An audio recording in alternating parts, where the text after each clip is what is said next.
Baik, Assalamualaikum warahmatullahi wabarakatuh. Sebelumnya perkenalkan nama saya Fiona Dwi Putri dari Tata Rias kelas B. Saya akan mempresentasikan tugas individu dengan mata kuliah strategi pembelajaran dengan judul jenis-jenis metode pembelajaran. Baik, langsung saja materi yang pertama adalah metode ceramah.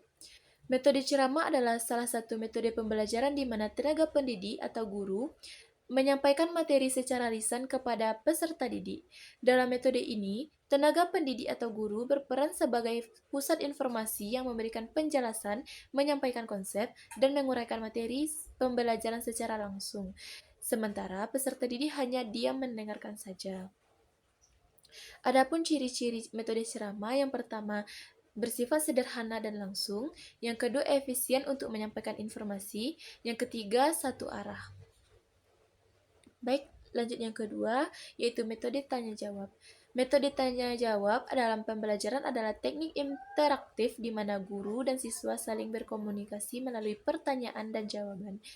Tujuan dari metode ini adalah untuk mendorong keterlibatan aktif siswa dalam proses belajar, merangsang pemikiran kritis, serta membantu siswa memahami dan menganalisis materi lebih mendalam.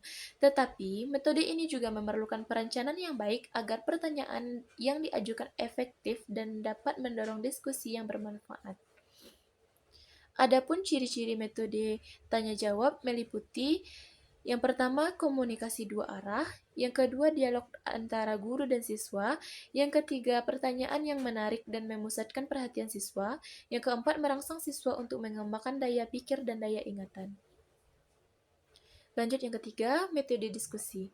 Metode diskusi dalam pembelajaran adalah teknik di mana siswa secara aktif berpartisipasi dalam pertukaran ide, pendapat, dan pemikiran tentang suatu topik tertentu dengan panduan atau fasilitas guru.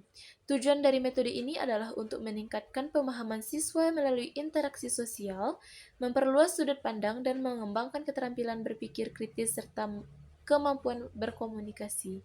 Keberhasilan metode ini sangat bergantung pada kemampuan guru untuk memfasilitasi diskusi.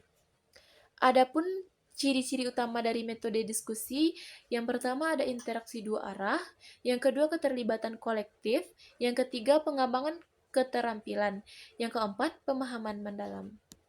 Baik, lanjut yang keempat, ada metode pemberian tugas. Metode pemberian tugas dalam pembelajaran adalah strategi di mana guru memberikan tugas tertentu kepada siswa untuk dikerjakan secara mandiri, baik di dalam kelas maupun di luar kelas. Tugas ini biasanya dirancang untuk membantu siswa memperdalam pemahaman mereka terhadap materi yang telah dipelajari, mengembangkan keterampilan tertentu, atau melatih kemampuan berpikir kritis dan kreatif. Adapun ciri-ciri utama metode pemberian tugas, yang pertama bersifat mandiri, penguatan materi, dan beragam bentuk. Baik, lanjut yang ke-5, metode demonstrasi. Metode demonstrasi dalam pembelajaran adalah teknik di mana guru atau instruktur memperlihatkan cara melakukan suatu proses, keterampilan, atau eksperimen di depan siswa. Tujuan dari metode ini adalah memberikan pemahaman langsung kepada siswa tentang bagaimana sesuatu dilakukan secara praktis. Siswa dapat mengamati langkah-langkah yang ditunjukkan dan kemudian menerapkannya di kehidupan sehari-hari. Adapun ciri-ciri utama metode demonstrasi, yang pertama bersifat visual dan praktis, yang kedua langkah-langkah terstruktur, yang ketiga pengamatan aktif. Baik, lanjut yang ke-6, metode eksperimen. Metode eksperimen merupakan suatu bentuk pembelajaran yang melibatkan siswa bekerja dengan benda-benda, bahan-bahan, dan peralatan laboratorium, baik secara perorangan maupun kelompok. Metode eksperimen dapat meningkatkan aktivitas siswa dalam belajar.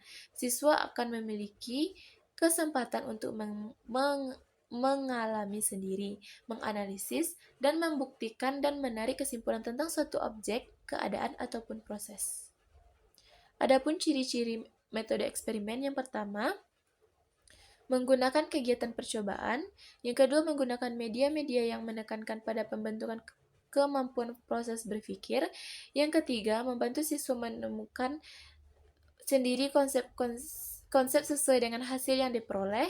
Yang keempat, membantu siswa belajar lebih aktif. Yang kelima, membantu siswa terlatih dalam cara berpikir ilmiah.